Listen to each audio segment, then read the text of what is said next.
আসসালামু আলাইকুম। BBC national Bangla নিউজে আপনাকে স্বাগত। জানিয়ে দেব আমাদের হাতে থাকা সর্বশেষ গুরুত্বপূর্ণ আপডেট। আন্তর্জাতিক সংবাদ। জাতির উদ্দেশ্যে ভাষণে পাকিস্তানকে কড়া বার্তা দিলেন নরেন্দ্র মোদী। জানিয়ে দেব সামাজিক মাধ্যমে ব্যাপক ট্রোলের শিকার ভারতের পররাষ্ট্র সচিব বিক্রম মিশ্রি। এবং আরও জানিয়ে দেব পারমাণবিক ব্ল্যাকমেইল সহ্য করবে না ভারত, নরেন্দ্র মোদীর হুঁশিয়ারি। এদিকে ভারত পাকিস্তান সংঘর্ষে উভয় দেশের বিজয় দাবি, প্রকৃত বিজয়ী কে? এরপর জানিয়ে দেব যুদ্ধবিরতি নিয়ে আলোচনা করলেন ভারত এবং পাকিস্তানের সামরিক কর্মকর্তারা। সর্বশেষ জানিয়ে দেব যুদ্ধ কোনো বলিউড মুভি নয়, কেন বললেন ভারতের সাবেক সেনা প্রধান। শুনছিলেন সংবাদ শিরোনাম, এখন বিস্তারিত। তবে তার আগে অনুরোধ থাকবে ভিডিওটিতে একটি লাইক এবং কমেন্ট করে জানিয়ে দিন আজকের ভিডিও সম্পর্কে আপনার মূল্যবান মতামত, এবং আরও কমেন্ট করে জানিয়ে দিন ভিডিওটি আপনি কোথা থেকে দেখছেন এবং শুনছেন। জাতির উদ্দেশ্যে ভাষণে পাকিস্তানকে কড়া বার্তা দিল মোদী। অপারেশন সিঁদুর সফলভাবে সম্পন্ন করার পর জাতির উদ্দেশ্যে দেয়া ভাষণে সন্ত্রাসবাদ এবং পারমাণবিক হুমকি মোকাবেলায় পাকিস্তানকে হুঁশিয়ারি দিয়েছেন ভারতের প্রধানমন্ত্রী নরেন্দ্র মোদী। সোমবার 12 মে স্থানীয় সময় রাত 8টায় প্রচারিত এক ভাষণে মোদী এই মন্তব্য করেন। খবর এনডিটিভি নিউজের। প্রধানমন্ত্রী বলেন, সন্ত্রাসীদের চোখ রাঙানি আর সহ্য করবে না ভারত। পাকিস্তানকে যদি টিকে থাকতে হয় তাহলে তাদের নিজস্ব সন্ত্রাসের পরিকাঠামো ভেঙে ফেলতে হবে। সন্ত্রাস আর আলোচনা এই দুটি কখনোই একসঙ্গে চলতে পারে না। প্রধানমন্ত্রী জানান, দেশের সেনাবাহিনী সবসময় প্রস্তুত এবং সতর্ক রয়েছে। স্থল, আকাশ, সমুদ্র তিনটি ক্ষেত্রেই ভারতীয় বাহিনী শত্রু মোকাবেলায় সর্বোচ্চ সক্ষমতা দেখিয়েছে। তিনি বলেন, আমাদের সেনারা একটি নতুন স্বাভাবিকতা তৈরি করেছে। ভবিষ্যতেও প্রয়োজন হলে আমরা সমুচিত জবাব দেব। কোনো ধরনের পারমাণবিক ব্ল্যাকমেইল ভারত মেনে নেবে না। অপারেশন সিঁদুরের প্রসঙ্গে মোদী বলেন, এই অভিযানে ভারতে যে সাফল্য এসেছে তা দেশের সব মা ও নারীদের উৎসর্গ করা হচ্ছে। জঙ্গিরা এখন বুঝে গেছে মা বোনদের সিঁদুর মোছার কি পরিণতি হতে পারে।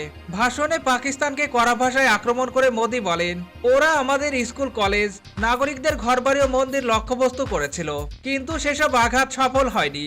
গোটা বিশ্ব দেখেছে কিভাবে পাকিস্তানের ড্রোন ও ক্ষেপণাস্ত্র আমাদের প্রযুক্তির কাছে ধুলোয় মিশে গেছে। আকাশেই আমরা তাদের ধ্বংস করে দিয়েছি।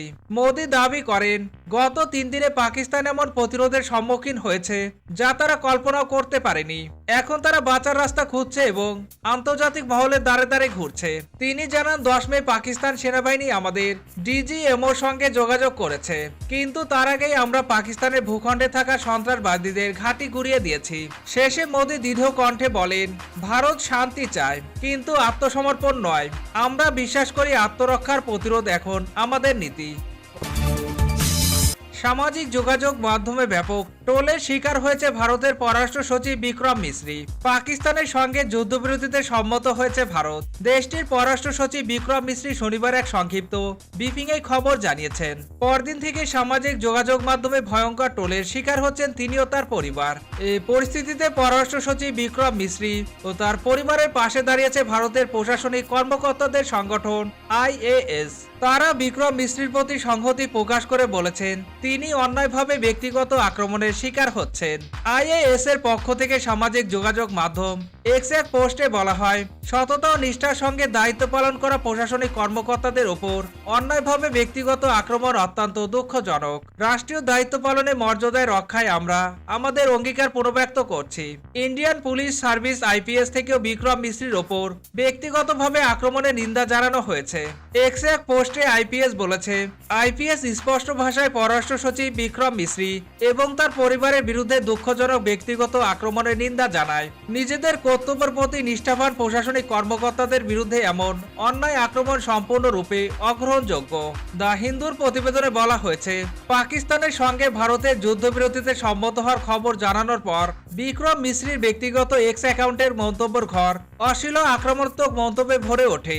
বেশিরভাগ সামাজিক যোগাযোগ মাধ্যম ব্যবহারকারী পাকিস্তানের সঙ্গে একটি যুদ্ধবিরতি চুক্তিতে উপনীত হওয়ার জন্য তাকে দায়ী করে বিভিন্ন মন্তব্য করেছেন।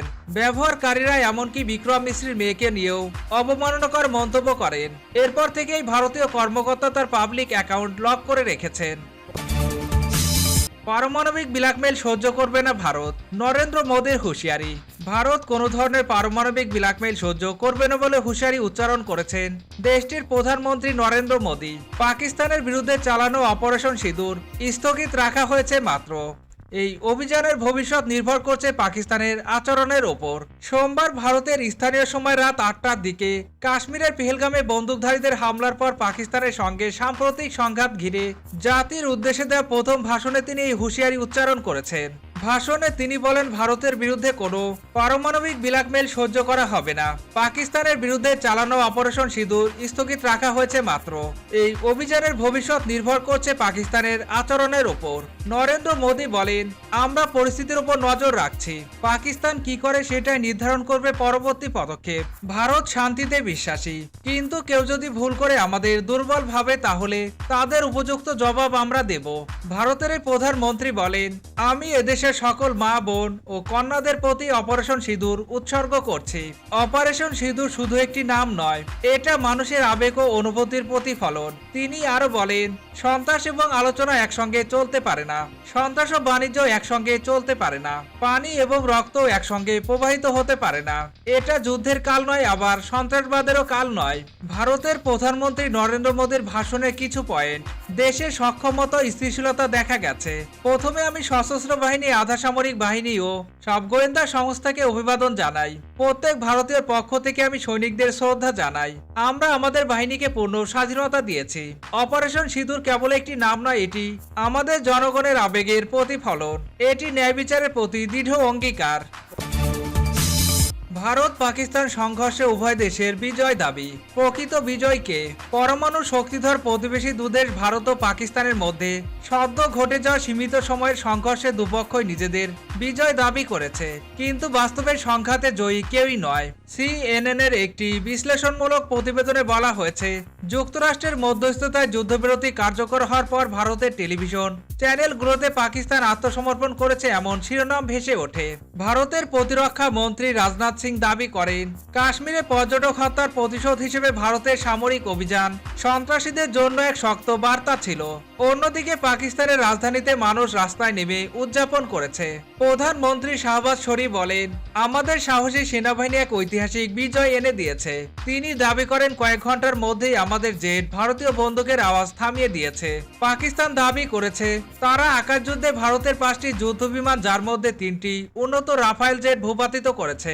ফরাসি গোয়েন্দা সূত্র জানিয়েছে, পাকিস্তান অন্তত একটি ভারতীয় রাফাল জেট গুলি করে নামিয়ে দিয়েছে। তবে ভারত সরকার এখনো পর্যন্ত কোনো যুদ্ধ বিমানের ক্ষতির কথা স্বীকার করেনি।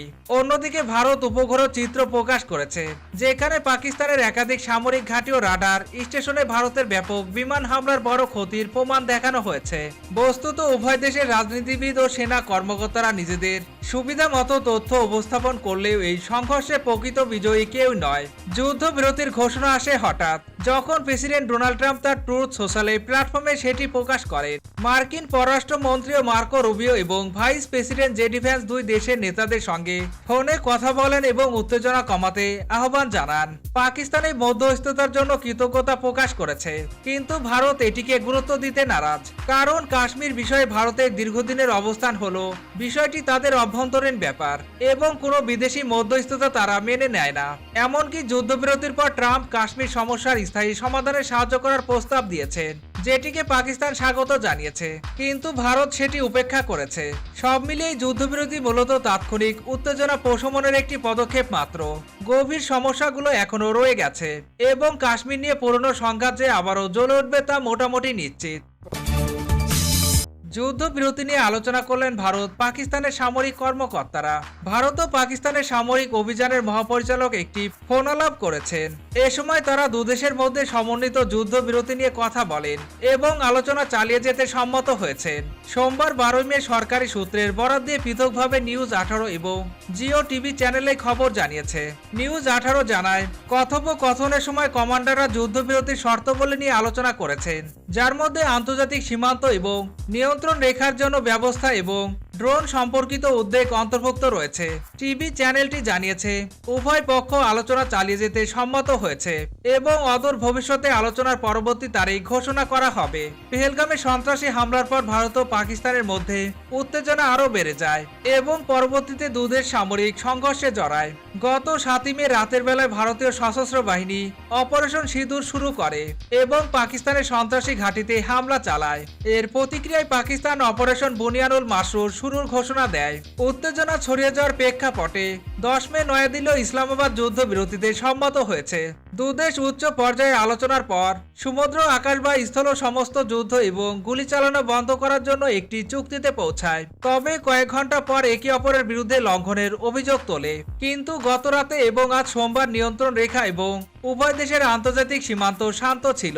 হিন্দুস্তান টাইমস সূত্রের বরাত দিয়ে জানিয়েছে ভারত কোনো যোগাযোগ ছাড়াই পাকিস্তানের সঙ্গে কেবল সামরিক পর্যায়ে আলোচনা করবে। যুদ্ধ কোনো বলিউড মুভি নয় কেন বললেন ভারতের সাবেক সেনা প্রধান।